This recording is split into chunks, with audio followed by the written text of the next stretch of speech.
En Nouvelle-Calédonie, plus de 90% des bassins d'alimentation de captage en eau potable sont fragilisés. Celui de la montagne des Sources, à Dimbéa, représente la principale réserve en eau de Nouvelle-Calédonie. Il alimente en eau potable plus d'1 Calédonien sur 3. Dans cette zone proche de l'agglomération, certains comportements humains représentent de véritables menaces. Des incendies, naissant des vallées avoisinantes, dégradent fortement les forêts. En 2005, près de 4500 hectares de végétation ont disparu. La perte de végétation, en fait, elle a deux impacts. Elle a d'une part, donc, elle ne favorise plus l'infiltration de l'eau, donc on a ce problème de rechargement des nappes phréatiques. Mais d'autre part, la végétation, elle tient aussi les sols. Et aujourd'hui, elle empêche les sédiments, les graviers de partir à chaque pluie un peu violente et qui sont alors portés par l'eau et tombent dans les barrages, les captages d'eau et vient dégrader ces barrages déjà. Mais en plus, ils s'accumulent, donc ils remplissent le réservoir de matière solide au lieu de le remplir de l'eau et d'avoir du coup un stockage pour nous, pour qu'on puisse en disposer. WWF est le porteur de projet de Protège, un programme financé par l'Union européenne et cofinancé par l'Office français de la biodiversité. Il vise à restaurer les bassins d'alimentation de captage en eau potable en mettant en œuvre des actions de préservation et de restauration du couvert végétal indispensable au maintien de ces captages. Sur ce site stratégique placé réserve intégrale, WWF porte des techniques innovantes avec l'association X-Grain. En larguant ses petites billes sur des zones de sol nu, ce drone joue le rôle de semencier pour accélérer la reconquête végétale, notamment dans les zones dans lesquelles les arbres semenciers ont brûlé, réduisant considérablement l'apport naturel des graines. On a fait des mélanges de graines pour pouvoir représenter toutes les strates en fait, de la végétation, donc des strates herbacées, donc le niveau le plus bas, mais également derrière apporter des espèces qui vont participer à la reconstruction d'un couvert arboré forestier. Si WWF est le porteur de projet de Protège, c'est parce que l'association est un acteur historique de mobilisation citoyenne dans cette vallée. En 2005, lors du premier grand feu de la montagne des Sources, même s'il y en a eu d'autres avant, on a mobilisé 400 bénévoles aux côtés des sapeurs-pompiers. Et après 2005, l'histoire ne s'est pas arrêtée là. On a eu un nouveau feu en 2014, puis un autre en 2018, puis un dernier et grand en décembre 2019. Donc l'histoire se répète et dans ce contexte de changement climatique, rien n'indique que ça ne se reproduira pas. Le premier acteur de cette chaîne de solidarité de lutte contre les feux, c'est l'habitant de ce site. WWF agit sur la reconquête végétale, mais aussi sur la formation et la sensibilisation. Red Ground est une association de quartier. Depuis 2006, ses habitants de la coulée se mobilisent régulièrement pour reboiser les zones dégradées par les feux et pour sensibiliser les usagers de la zone.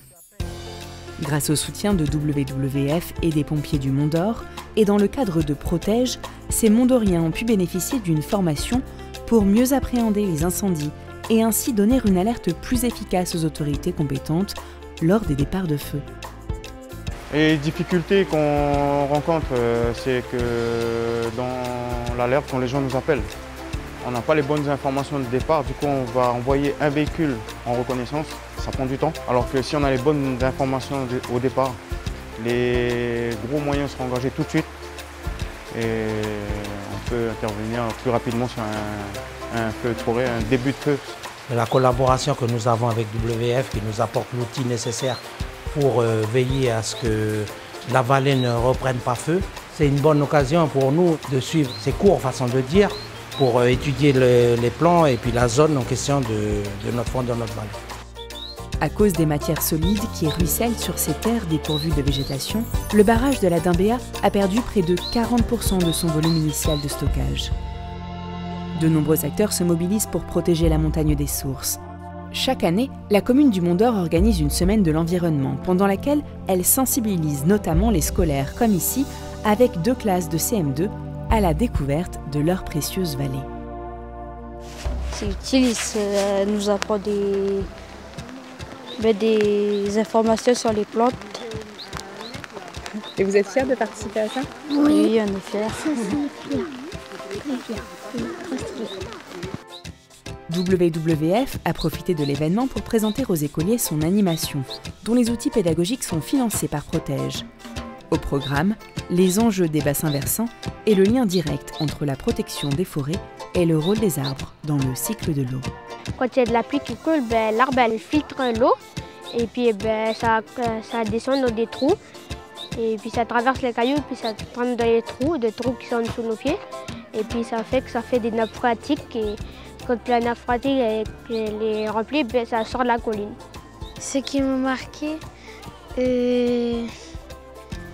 c'est qu'il faut protéger la forêt. Les arbres, c'est pour que l'eau s'infiltre dans la terre et pour qu'elle reste dans la terre. Tout ce que j'ai appris, ça fait changer mes comportements.